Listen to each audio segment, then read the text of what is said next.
hablaba yo de que en estos 80 años de los ovnis hemos avanzado un montón, en todo, en absolutamente todo.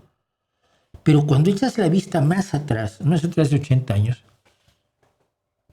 pasa algo que yo creo que tenemos que hacernos muy conscientes de ello. Mira, todos nosotros estamos muy conscientes de los defectos, ineficiencias, deficiencias, errores, horrores y situaciones tremendamente indeseables y abominables que ocurren en nuestro tiempo y en nuestro lugar. Cada quien en su lugar, cada quien en su país, cada quien en su región o en todo el planeta, las cosas están muy mal. Y hay gente que vive de decirnos que las cosas están muy mal y esto es horrible. Y entonces firma. Eso me encanta. Y yo estoy enojado incluso recientemente con Oxfam porque están gastando una cantidad absurda de dinero en YouTube para decir, exigimos un alto al fuego en Gaza. Firma para que se pare el fuego. ¿Y la gente realmente creerá que si firma se va a detener el fuego en Gaza? Estamos exigiendo tal cosa, firma. Tenemos un problema de medio ambiente, firma. No, las firmas no lo van a resolver. Pero el hacernos sentir que nuestro mundo está en una situación absolutamente límite, al borde del precipicio, es el negocio de muchos, de pseudomédicos y de ONGs y de politólogos y de políticos y de escritores, escritorzuelos y filosofellos. Pero no es así. Y si echas la vista atrás, y esto es a lo que voy, ¿en qué medida nos damos cuenta de que este presente en el que vivimos, con todos esos horrores y errores que tiene, que no los puedo negar, es la realización de los sueños del ayer, ¿no? El ayer, ¿qué podía haber dicho la gente del pasado? Joder, si acabáramos con la polio, que mira que cuando hay brotes de polio los niños se mueren asfixiados. Ahora tenemos pulmones de acero, pero los niños pasan años en los pulmones de acero porque el virus ha destruido la zona del tallo cerebral que controla la respiración, y si no les pones un pulmón de acero, pues los niños se mueren, se asfixian, ¿no? Es horrible, ¿no? Pobrecitos. Ojalá acabáramos con la polio. Uy, la viruela, ¿qué me dice la viruela? Mata millones de personas y lleva miles de años, no miles, pero lleva cientos de años, no, lleva miles de años matando a muchísimas personas. La viruela es horrorosa. ¿Te imaginas acabar con la viruela? Son sueños de opio. Oye, y si fuera más fácil, no sé, viajar a América que en barquitos de vela. No, bueno, ya mira, ya, si vamos a tratar de hacerlo a vapor, si hacemos barquitos a vapor, ya.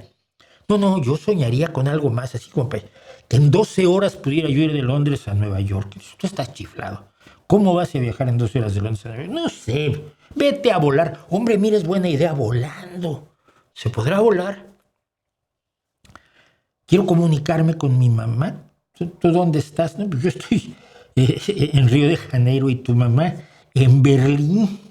Hombre, pues mira, te escribes una carta, la llevan en la carroza, en una carreta, perdón, hasta el barco. Del barco pues ya lo lleva a Marsella, y en Marsella pues otras carretas lo llevan hasta Berlín, y en 3 meses está la carta a toda velocidad con tu mamá. No, es que me gustaría comunicarme más rápido. ¿Por qué? ¿Qué prisa tienes? No, es que cuando murió mi papá yo tardé 6 meses en enterarme porque no llegaba la carta. Luego al cartero le dio la tos y no venía. Entonces, algo así como una comunicación instantánea. ¿Te estás chiflado? ¿Cómo se va a hacer eso? Es imposible. No hay los medios.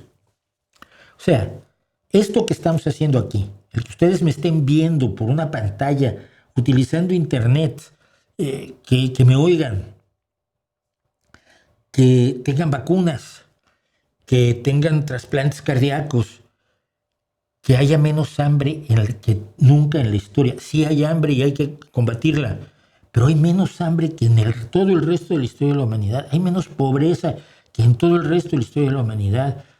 Hay más gente que sabe leer que en toda la historia de la humanidad. y aunque no lea libros, aunque lea en internet, pero que lea. Conocer el universo, conocer el planeta. Oye, ¿qué habrá 30 kilómetros allá abajo? No vas a abrir un agujero a 30 kilómetros, ¿verdad? ¿Habrá alguna forma de saber que hay 30 kilómetros allá abajo? Sí, estamos parados en esto y no conocemos cómo es por dentro, ¿no? Y cómo es todo eso que está allá por fuera. Mira, brillan cositas y todo esto. Todo eso lo hemos logrado y hemos conocido nuestro planeta mejor que nunca en la historia, y conocido el universo, y nos comunicamos instantáneamente y eludimos enfermedades y podemos tener tiempo libre y derechos laborales y jornadas de 8 horas. Yo no, que las tengo de 14, pero la gente normal sí, jornadas de 8 horas y ingreso disponible para irse de vacaciones y todo eso. Todo esto no es suficiente, y no pretendo decir que es suficiente, pero son los sueños hechos realidad del ayer. De lo que otras personas dicen, ay, qué bonito sería que pudiéramos tener esto. Me gustaría poder comer frutas de estas que tienen en Nueva Zelanda, pero aquí en mi casa. ¿Dónde vives tú? No, yo vivo en Buenos Aires. Pues vas jodido, compadre. No, ahora tienes kiwis y fruta de la pasión y frutos más raros del mundo y los alimentos más diversos y en cantidades suficientes. En todos los países había hambre hasta hace 100 años. ¿Qué quiero decir con esto? ¿Que vivimos en el mejor mundo posible? No, no vivimos en el mejor mundo posible, pero si los sueños de ayer se han podido hacer realidad y lo estamos viviendo, y tenemos que hacernos conscientes de que lo estamos viviendo, los sueños de hoy se pueden hacer realidad. Algunos más difícilmente que otros, algunos que tomará más trabajo, tomará más tiempo, pero se puede hacer. Y lo sabemos porque ya se ha hecho. Y si se nos olvida que ya se ha hecho, todo lo que queramos para el día de mañana, controlar el cambio climático, cuidar a la naturaleza al mismo tiempo que vivimos a nuestras anchas y nos damos gustos y placeres, todo puede hacerse. Tantísimas cosas que se soñaron en el pasado se han hecho ahora, las estamos viviendo hoy cotidianamente, que debería ser un elemento de optimismo para todos. Si ya se hizo en el pasado, lo podemos hacer ahora y en el futuro. O eso creo yo.